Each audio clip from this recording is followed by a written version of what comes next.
Welcome to the Charleston Marketing Podcast, powered by the Charleston American Marketing Association and broadcasting from our home at Charleston Radio Group. Thanks to CRG, we're able to talk with the movers and shakers of Charleston, from economy to art, from hospitality to tech, and everything in between. These leaders have made a home here in the Lowcountry. They live here, they work here, they make change here. Why? Let's talk about it. Hello, and welcome to the Charleston Marketing Podcast, powered by the Charleston American Marketing Association. We are recording in the Charleston Media Solutions Studios, big supporters of CAMA. Got to give a big shout out to Charleston's favorite DJ Jerry's Feel Good with the beats at the beginning. Thanks to all of our supporters. What's up, guys? Stephanie here, founder of Stephanie Barrow Consulting, a digital marketing strategy agency here in Charleston, and one of your CAMA past presidents. I'm excited to be by my good friend and guest co-host, Jake Cosmore. What's up, Cos? Hey, what's up, Stephanie? I'm Jake Cosmore, and I'm the creative director and cinematographer for Cos Films, Charleston's full-service video production company. I love it. And who do we have in the house tonight? We have Rob Concannon, the president of the South Carolina Stingrays. Let's go, Rays! Thank you, guys. We are so excited. Now, all right, so I was talking to you a little bit earlier, and I noticed a very cool accent. So you're obviously not from Charleston. No, I came here in 1995, but for some reason, 29 years later, the accent is still here. I love it. I Thank love you. it. It's very distinguished. Thank you. So what brought you to Charleston? What brought me to Charleston? In 1995, I went to camp with the Toronto Maple Leafs out of college. Okay. And at the time, they were affiliated with the South Carolina Stingrays. I didn't make the Toronto Maple Leafs, so they sent me to St. John's, Newfoundland, which was their AHL affiliate at the time. After a couple of days there, they said, we want to send you to Charleston, South Carolina to, get your feet wet playing pro hockey. Okay. And I said, thank you, but I'm going back to Boston. And after about 3 days in Boston, a good friend of mine convinced me and said, if you go to Charleston, you will never move home. And I asked him why. I can't repeat the reasons on the air why. He said to come to Charleston. But he talked about the beauty of the city, the beaches, and at the time, obviously, it wasn't as busy as it is now. Sure. So I listened to him, came to play for the Stingrays in 1995, and here we are in 2025, and I'm still here. All right, so what position do you play, or did you play? I played left wing, Okay, nice. forward, yeah. I was a field hockey player, so Nice. shout out to the hockey players. But you haven't just played for the Stingrays while you've been in Charleston. You've also accomplished a lot. I mean, you were a firefighter, a Yep. club owner, and you got your graduate degree at the College of Charleston. Yeah. I got my undergrad degree. I never went back, so I went back there. So, to go, touch upon some of those things, Jake, I think after most minor league hockey players, even major league hockey players in baseball and football and basketball, you're used to playing sports your whole life. So, I was at a crossroad, I think in 2000, 2001, and I decided to join the City of Charleston Fire Department. I was there for about 6 months. My personality, wasn't probably the best for the job. There's a lot of downtime. Okay, I can't sit still.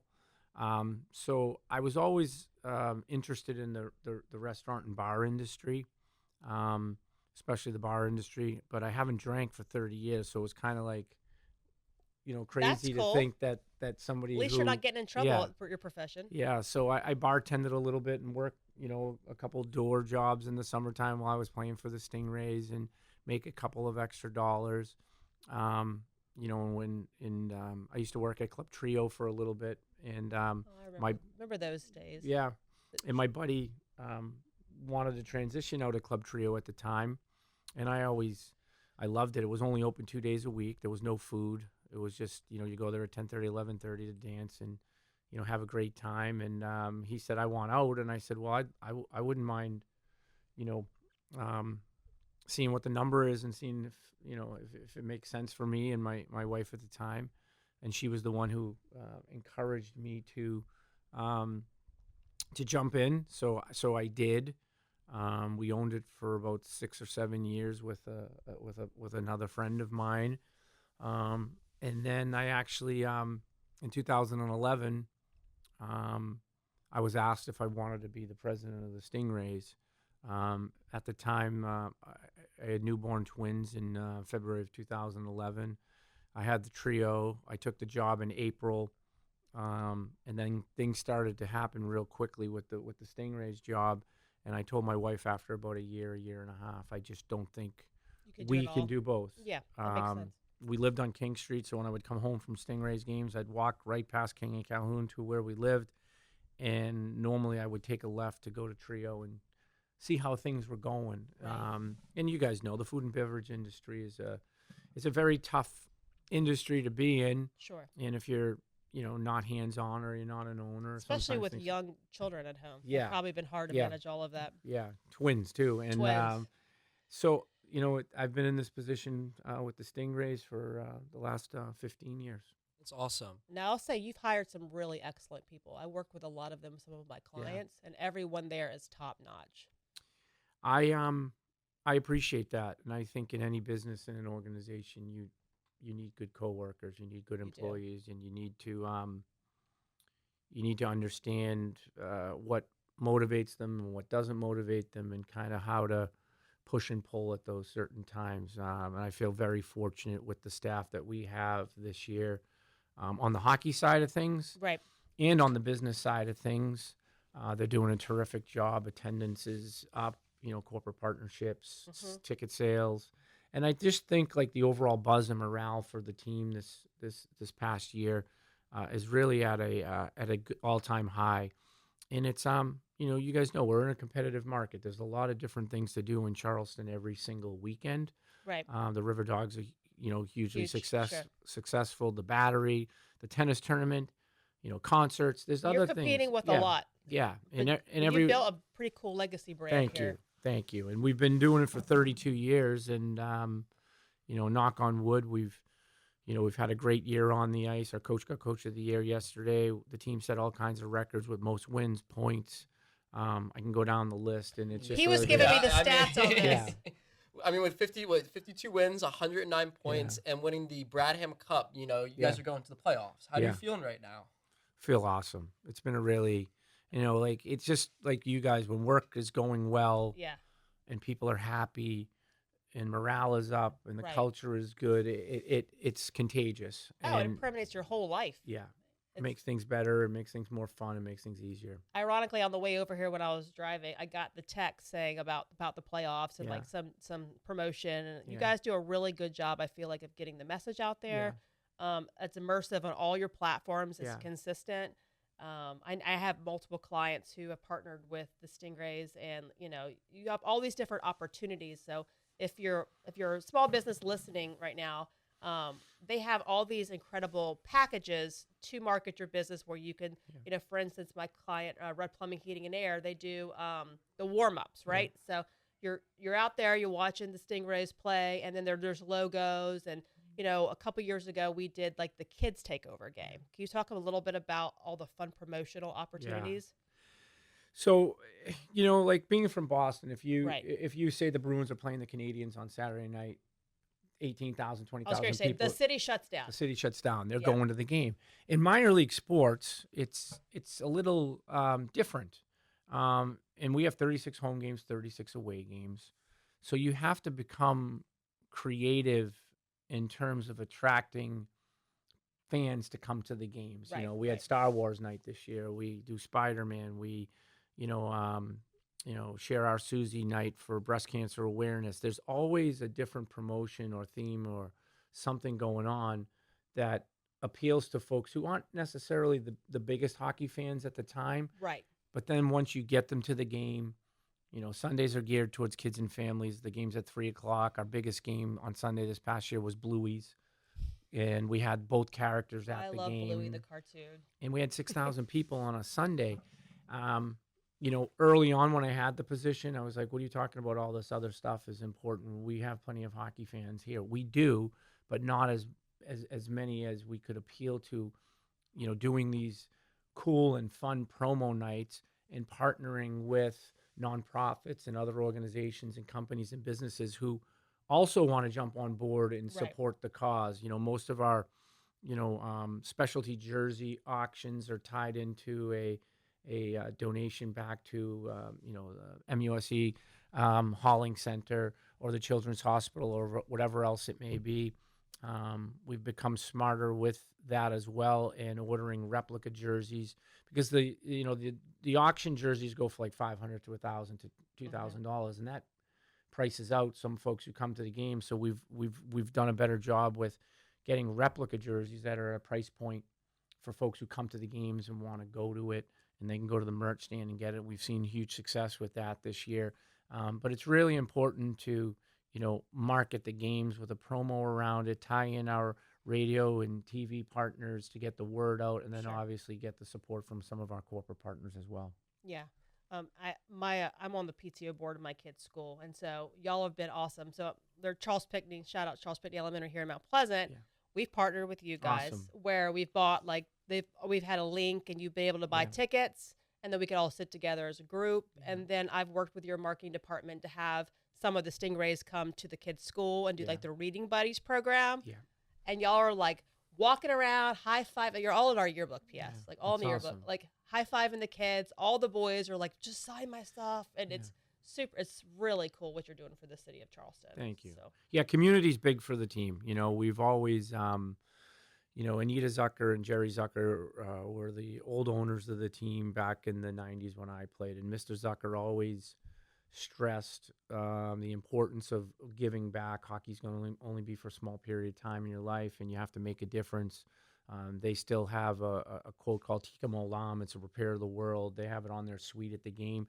So it's always been a huge part of the Stingrays organization, whether that's at school or going to the Children's Hospital, doing the reading program, teaching them how to play street hockey. Our front office, our players, they are so active in the Charleston community. Right. And I think it helps them be better people, but also, shed a little bit of a spotlight on there's more to life than just playing sports. And after hockey, you still gotta be a good person. You still gotta give back and things like that. So we're really proud of the amount of time we spend in the community. And not all of it is, has to do with money. It has to do with more so, like you said, going to the Pickney school, bringing a puck, or showing the kids how to play hockey, high-fiving them, and then it turns into interest for them, and the parents want to come to a game. Mm-hmm. And being 2025, it's so much more easier now to send out a FIVO link to you to send out to the school and everyone who wants to go, and then they can do that. Back in the day, we used to have to call everyone, and then it becomes hard to corral everyone together. Now it's just a link that everyone can just take it and go, and I'm glad that Pinckney Elementary and a lot of the other schools have had a great time. Now, Jake, you've been to some games this year, right? I've been to plenty of games this year. They're fun, aren't they? They are. So I've had the pleasure of working with the documentary team that's taking place on the Stingrays, and so I've been up close and personal with some of the players, the ice, and seeing the action on behind the boards, and it's been electric. Yeah, the action and the energy is like no other. I've never been to a hockey game until I started working for the documentary team on the Stingrays, and so the Stingrays was my first game, and after being to one, I was hooked ever since. Yeah, it's funny.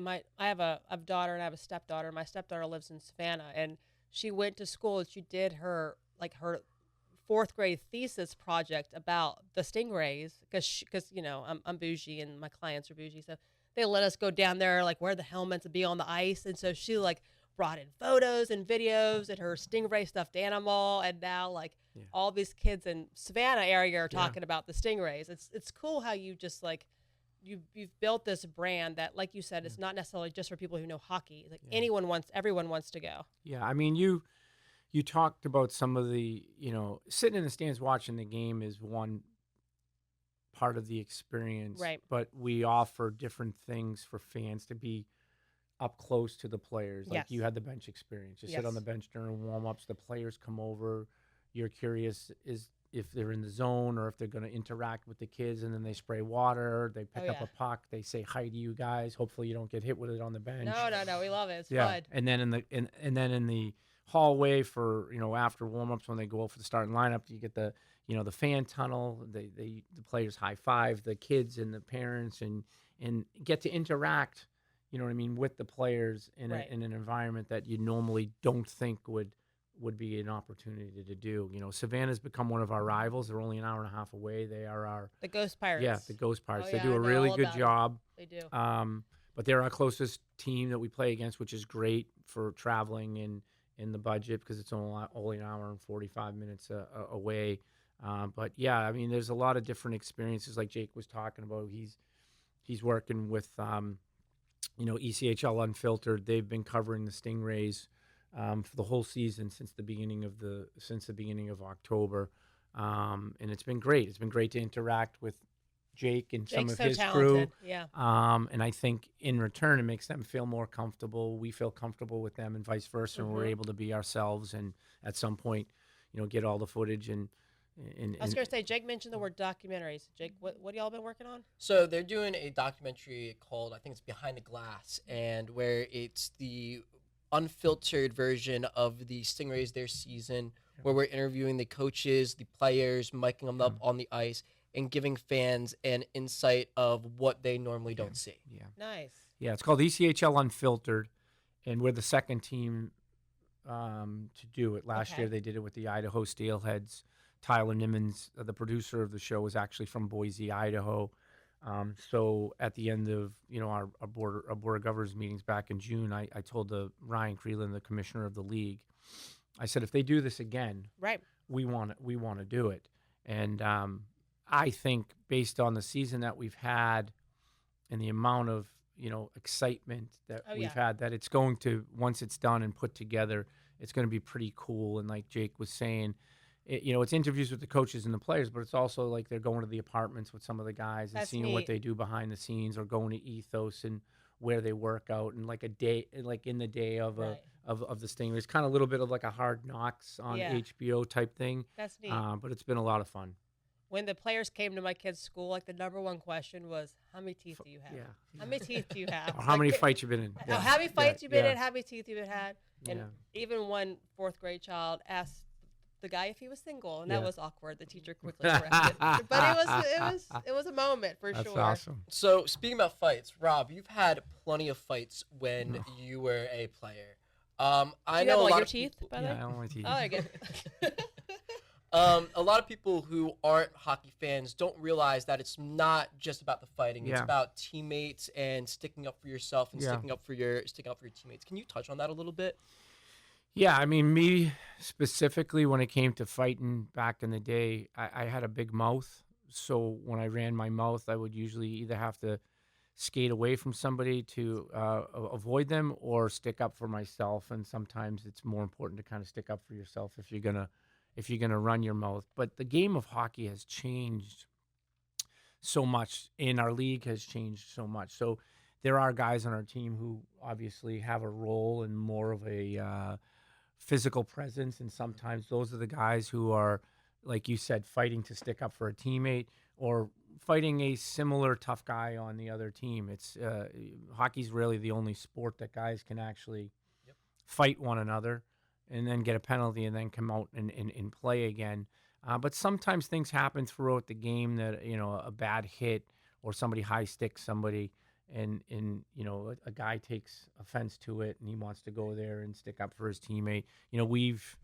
The teams that have been successful for the Stingrays, and we have one of those teams this year, have been, strong in the net, defensively hard to play against, but also a physically hard team to play against. So that necessarily doesn't always correlate towards fighting, but I feel like if there is times where teams want to take liberties or play a certain way, that we're going to be able to respond in a way that will probably be the aggressor and wind up having the advantage in that area.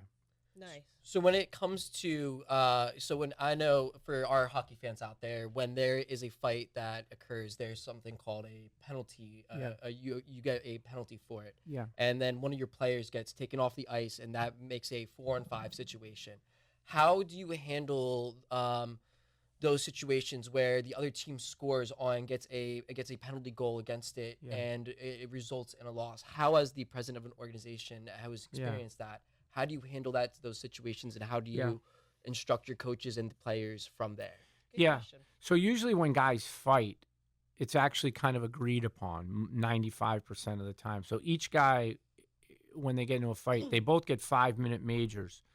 So that does not penalize a team. So you play 5-on-5 if guys fight and they both get 5-minute majors. There are instances where somebody gets the instigator for fighting, so they get an extra 2 minutes, and then the other team gets the power play. So in those situations, I don't get mad. Sometimes in sports, especially in our league, it's a developmental league. The refs are young, they're new. And sometimes you're watching the game and you're like, that was a bad call or whatever. But for the most part, if somebody's sticking up for somebody, Jake, and they get an extra penalty and the other team scores on it, I don't get that frustrated. Actually, we had the number 1 penalty kill in the league this year at like 86%. So I'm confident that when situations like that happen, the guys say, no problem, we'll kill that penalty off. That's good. And, that's how we kind of, or I feel about it. It's the ones where the refs kind of, the games are tight, or sometimes the refs, call the score, like you'll be up 3-0, and the next thing you know, they're giving the other team power plays to potentially get back. And that's when it becomes a little bit more frustrating. But penalties are a part of the game, and sometimes you got to, be realistic about getting mad or not mad. Now, when you're marketing for like your upcoming games, now when you do your messaging, is it geared more towards the masses, or is it geared more towards people who have like season memberships or that kind of things? Like, how do you handle all of that? That's a lot of different audiences to hit at once. Yeah. So I feel like majority of our season ticket holders are diehard hockey fans. Oh yeah. So they speak the language.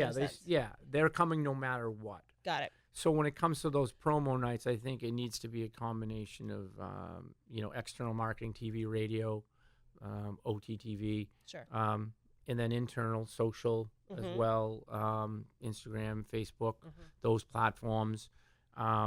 Sometimes digital billboards. Yeah, you know what I mean. There's pros and cons with those. The one right side of the Performing Arts Center. Yeah, we have those ones are the arenas that just give our date of a game.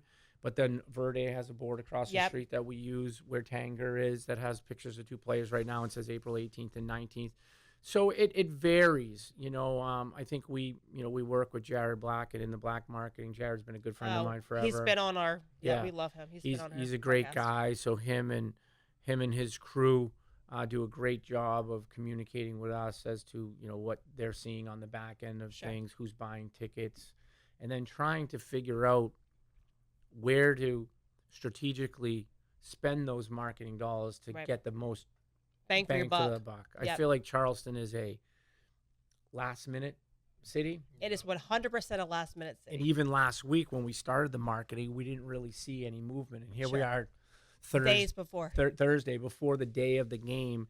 And today and yesterday, you can start seeing the numbers, kind of tick up. We try to educate the fan as well who's coming out to the game, because I think it's cheaper and better to buy earlier. The more you wait to the last minute or you walk up to the game, those extra ticket master fees, the extra fees at the box office, they start to add up. That's why sometimes, there are, a fan occasionally who's like, wow, that was really expensive. And then you ask them how they got their ticket and they're like, oh, I walked up at 6:45. And then it's like 9 plus 11 plus the $24 ticket, when they could call the office, talk to them about flex ticket options. That's a good and other tip for things. people. Yeah. It's we try to do that, and then with social media and stingrayshockey.com, there's a lot of. Y'all do a great job on social media. Your reels are very compelling and fun. And then now, did you have Bluey and Bingo and the whole gang when you had the Bluey night? We had 2. We had both characters. I think Bluey and I forget what the other one's name was. Bingo. They went over really good.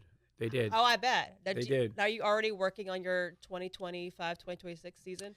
We are a little bit. Right now being in the playoffs, and with the season ending, regular season ending on Sunday, we've started to kind of have the conversations. Yeah, have a little bit of conversations, but also focusing in on the playoff games Friday and Saturday, and then the what if situations, like if we go to Orlando Monday, Wednesday, Thursday and lose, are we going to play Saturday and Sunday, which would be game 6, Sunday and Tuesday, which would be game 6 and 7. So we're always trying to, get ahead of things internally, but probably stay present when it comes to, the playoffs in general, because you don't want to just start thinking about everything else when you have games still to play. But it is important for our marketing folks and social media and graphic design to kind of have head starts on things, as opposed to me saying to them on Friday, hey, we got to start marketing everything on Saturday. Right. Yeah. Right. That makes sense. Yeah. Are you worried about the Bradham Cup curse? What is No. this? What is this? No. What is No. this curse? So the Bradham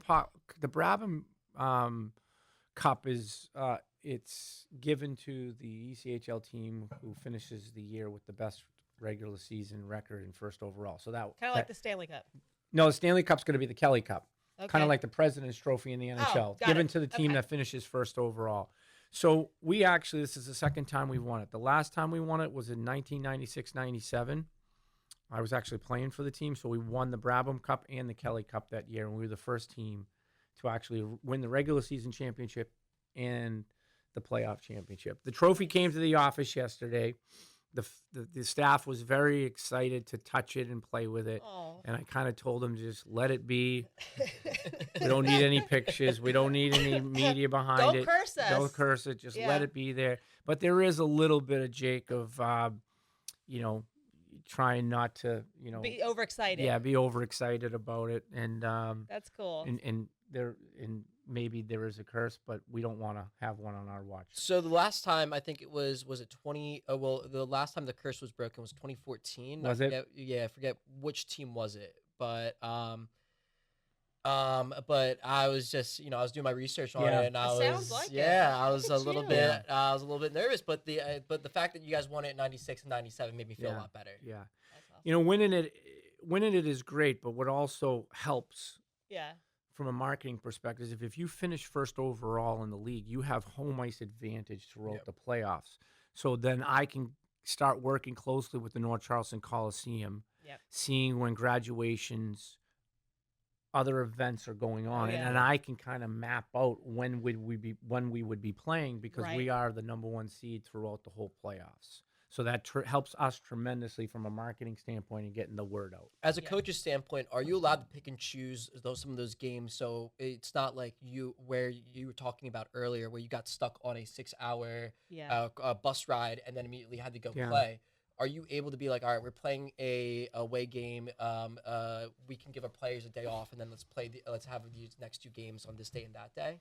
Yeah, I mean, like right now we're playing Orlando in the first round. We're playing Friday, Saturday at home. We'll drive down Sunday, play there Monday. Tuesday will be a day off. Play Wednesday, Thursday. Come back Thursday after the game. Right.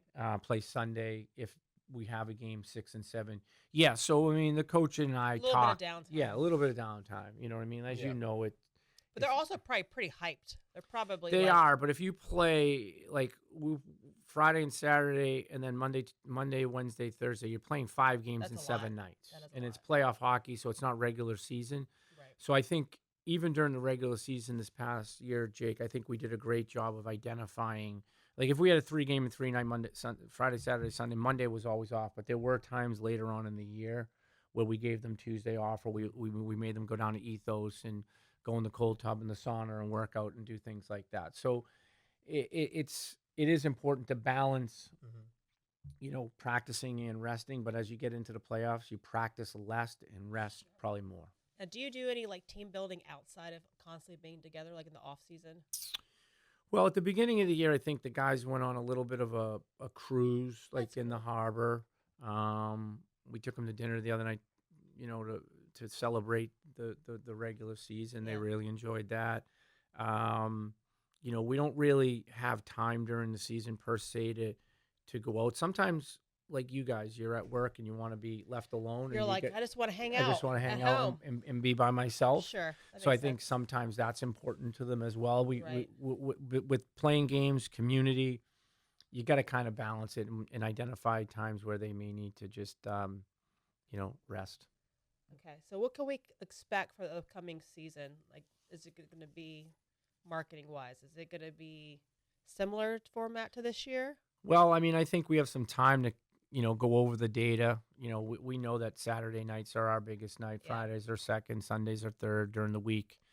There's a lot of different things that families and people have to do. So we try to stay away from the weeknight games. That's smart. I think, obviously, identifying the promo nights that were successful this past season and Mhm. that Anything kinda, around children seems to do Yeah. well for you guys. yeah. Or And the then- military. Yep. The veterans. night. Military appreciation night is Yep. always good. Yep.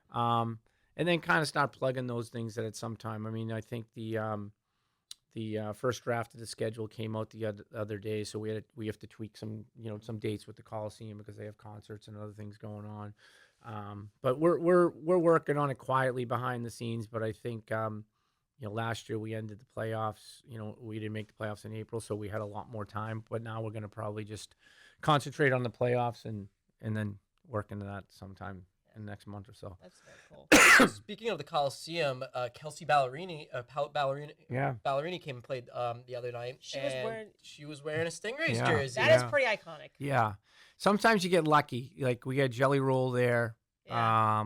At a game? No, he played the night before we played. Yeah. So we gave him a jersey and a hat, and he actually came out That's cool. with it on.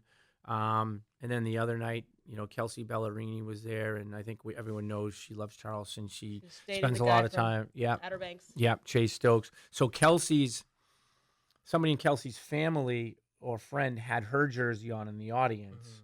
So then she came out with Chase's jersey on towards the end of the concert, amazing. Which is pretty cool and fun. I mean, a lot of those artists do that at every venue, and I think it's pretty cool that they actually do that. I'm pretty sure I saw the pictures of Stingrays on people.com, so I think you're doing good. It was on people.com? I'm pretty sure. Really? Yeah. We'd have to check that out. Yep. You got to know me and That'll make us legit. all the peers. I saw it everywhere. That's so awesome. I'll Good. have to look it up for you. That's pretty cool that's and fun. Yeah. You guys do this initiative where you kind of write a check and you give back to a nonprofit. You actually highlighted one of the nonprofits I work with, the North Charleston Pops. Awesome. And thank you for doing that. Well, that's our owner, Todd. Yeah. That's Todd Halloran. There's a team in the NHL that does something similar, and Todd really liked the idea. And the team came to Charleston in 1993. The Stingrays the first year was 1993. Last year we did $1,000, so Todd wanted to do a little bit more this year. Right. So all 36 home games, with the help of Sarah Shamlin, who does a terrific job with our community relations. We've identified organizations like the Pops, and then every game, Todd, he calls it the community assist of the game, tied into hockey. Yep. In an assist, and he's been really active in the Charleston community, and he wants to give back to organizations like the Pops and other folks who could use a little financial assistance and help. So it's been really well received. Todd's not a big guy on fanfare and things like that, so he's not really he's doing it for the right reasons. Yep. And we're really, we're really proud of being able to kind of give back and help out the Charleston and the North Charleston community. That's amazing. Yeah. I love it. Well, we've talked about a lot of fun stuff. So anything else any fun little stories you want to leave us with? Stories. Like, any crazy moments that we need to know about? I think we'd be here all day. I'm 54. I got a lot of funny stories, but no, I appreciate What about you guys, that fan that's in the stands with the suspenders? Do you know what I'm talking about? Mr. Suspenders. He's called Mr. Suspenders? Yeah, he's called Mr. Suspenders. Oh, we always try to sit near him or try to find him. So Mr. Suspenders has been doing that. Oh, man. I think his daughter is an adult now. Okay. So he's been doing it since the 90s. But I do have a funny story about that. So our head coach, Jared Nightingale, he has a friend named Bud. Bud lives up in Myrtle Beach area. And when Jared was playing in Syracuse, he met Bud. Bud was the mailman. So they've remained friends ever since. So the other night at the last home game, Bud brought his own suspenders. Oh, gosh. So at an adjacent section, Mr. Suspenders was on the Jumbotron, and then we had a split screen on the Jumbotron, and Bud was over there doing his suspenders dance, and his fell off, and it was just a little bit more messy than Mr. Suspenders. Mr. Suspenders is the pro. But the guys on the bench, you could see them looking at Bud, and Coach was laughing too because his buddy was on the Jumbotron. But I think that was a funny story to kind of chit chat about. But Mr. Suspenders and Bud, they had a little dance off. They had a little dance off, but it was cool. So, Rob, I have one more question for you. Yeah. So I know your affiliate teams, both the Hershey Bears and the Washington Capitals, have had spectacular seasons as well, where they're both finishing first in the AHL and the NHL. Yeah. Has that helped kind of drive and bring the energy and some of the marketing towards the Stingrays as well? I would think a little bit. I mean, I think in Charleston we have a lot of folks like myself who are from Yeah, the I'm Northeast. from Virginia, so Yeah. Capitals are. in the Capitals being affiliated with us.